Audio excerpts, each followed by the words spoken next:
হঠাৎ না, এটা আমাদের অনেক দিনের ধরে থেকে আমাদের এই আলোচনাটা ছিল। এটাকে আমরা বাস্তবে রূপায়ণ করতে চাই। বাংলা ভাষা ধ্রুপদী ভাষা হিসাবে স্বীকৃত হয়েছে।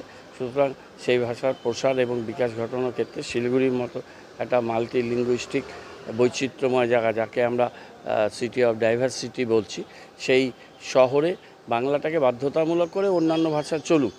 সমস্ত ভাষাকে আমরা স্বাগত জানাই। আমাদের মাননীয় মুখ্যমন্ত্রী স্বাগত জানান। সেটা গুরুমুখী হতে পারে, সেটা হিন্দি হতে পারে, ইংরেজি হতে পারে, নেপালি হতে পারে, অন্য যে কোনো ভাষা, অলচিকি ভাষা হয়, সাদ্রি হয়, যে কোনো ভাষা হতে পারে। কিন্তু বাংলা ভাষা সেটা সাইনবোর্ড, বিলবোর্ড ইত্যাদি লেখা ব্যবহার করা, এটাকে আমরা এখানে বাধ্যতামূলক করেছি।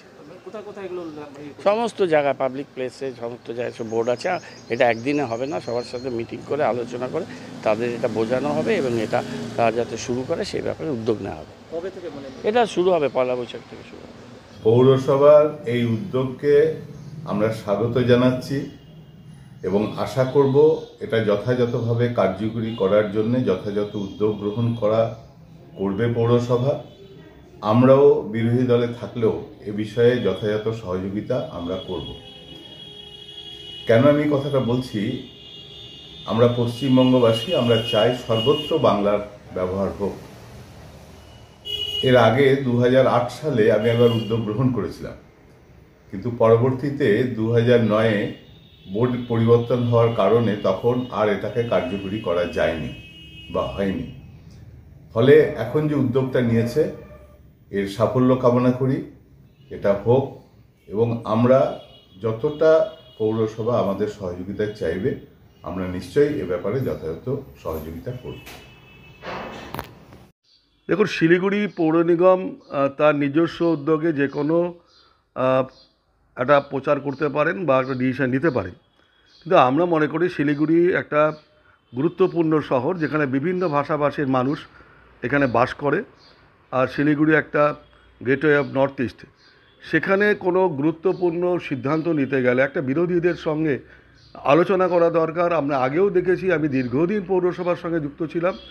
গুরুত্বপূর্ণ কোনো দলিল বা গুরুত্বপূর্ণ কোনো সিদ্ধান্ত নিতে গেলে আমরা অনেক সময় বিরোধীদের ওপিনিয়ন এবং বিরোধীদের সঙ্গেও একটা বৈঠক করেছি। এই পৌরসভার এই প্রথম তারা বোর্ডে এসছেন, এখনও একত্র চালাচ্ছেন এবং যা মর্জি তাই করছেন।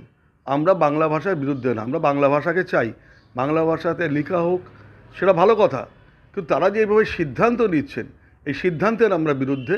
আমরা চাই যে সকলের সাথে কথা বলে পরিকল্পনা করা হোক এবং বাংলা ভাষাকে আমরা সম্মান জানাই, বাংলা ভাষা থাকুক, বাংলা ভাষায় লেখা হোক।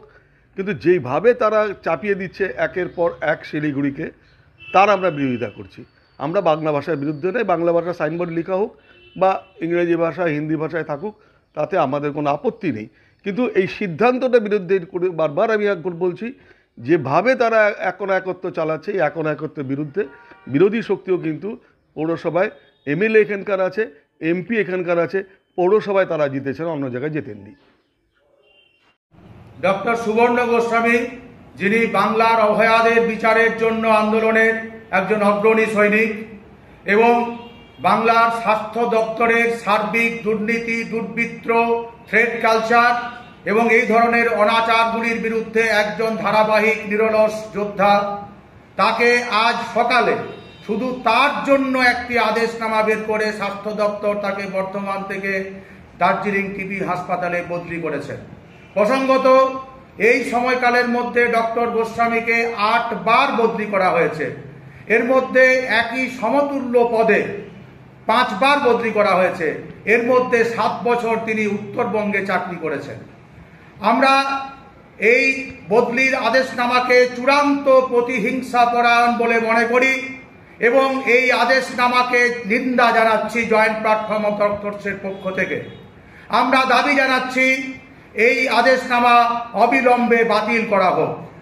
আমরা মনে করি শিরদাঁড়া সোজা রেখে বাংলার অভয়াদের জন্য বিচারের জন্য যে আন্দোলন এবং হচ্ছে যে সার্বিক অনাচারের বিরুদ্ধে আমাদের যে আন্দোলন, সেই আন্দোলন আরো জোরদার হবে।